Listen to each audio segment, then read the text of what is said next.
I am 64 Comics. I just finished reading Avengers Arena issue number 4, and I'm here to tell you what I thought about this issue. First off, this cover, it is crap. Not because it's not good, it's okay, but this whole advertisement of X-23 versus Darkhawk does not happen at all in this issue. It's complete bait and switch. But let's go and see what's actually in this issue. This issue doesn't follow the same premise as issues number 2 and 3. Those ones, it kind of went with the formula of a lost episode, focused on one character, and then it talked about their past for about half the issue, mixed with what's happening in the present time. This issue, we don't really get any of the past stuff. We do get a little bit. It starts off with Nico and Chase.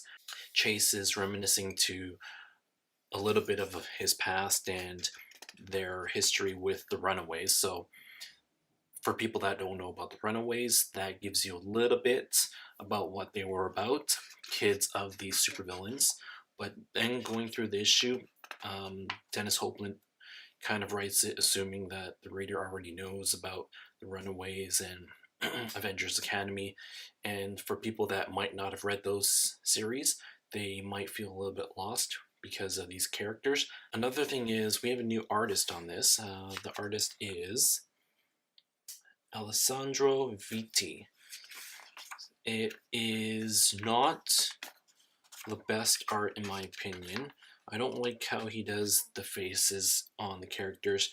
It looks like everything's all squished in and everything's all small and tiny and scrunchy. So I didn't really appreciate, and I didn't really like the way the faces looked in the series. Like this panel between this conversation between Chase and Reptile, you can really see the face it's really distracting, especially when it's all like scrunchy there. So that's another complaint I had about this issue. So the premise of Avengers Arena is that all these kids are taken and captured and brought to an island, and what they're trying to do is they're trying to recreate Hunger Games and Battle Royale.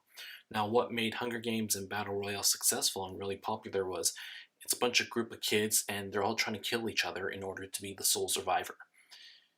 Avengers Arena, it tries to take that formula, but it doesn't really succeed in its execution because instead of focusing on groups of kids running around trying to kill each other in order to be the sole survivor and thus escape the island, it's just really a bunch of kids trying not to get killed. They're not actively trying to kill each other, they're just trying to not get killed by the other kids.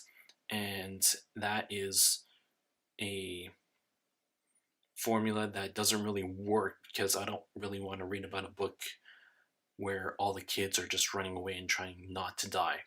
Another thing is the kids that do get killed or get attacked, they're being attacked by this unknown killer or threat, and that's not something that was featured in Hunger Games or Battle Royale. We knew who the killers were, we knew how they were being killed, and who was attacking who. We don't really get that in Avengers Arena. It's really like a mystery and suspense thing where they're trying to not get killed by this mystery killer. So in that sense, I don't think Avengers Arena really executes those formulas from those movies and books as well as it could. So overall, I'm going to give this issue a 2.5 out of 5. I did like the change from not having it focused solely on one character and having half of the issue going into his past, but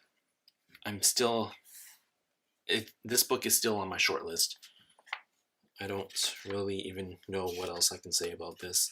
I wanted more X-23, I wanted more Avengers Academy students in here, and I do get that for the most part in this issue. It's really about the Runaways and the Avengers Academy guys, but I really want more action from these kids. I really want to see some killing. Maybe it's because I've been reading Bedlam too much, but I want to see some vicious killings and not a bunch of kids running away from certain death. So 2.5 out of 5, and I'm still not dropping this book yet, but it's on my short list. So there you have it. That is my review for Avengers Arena issue number 4.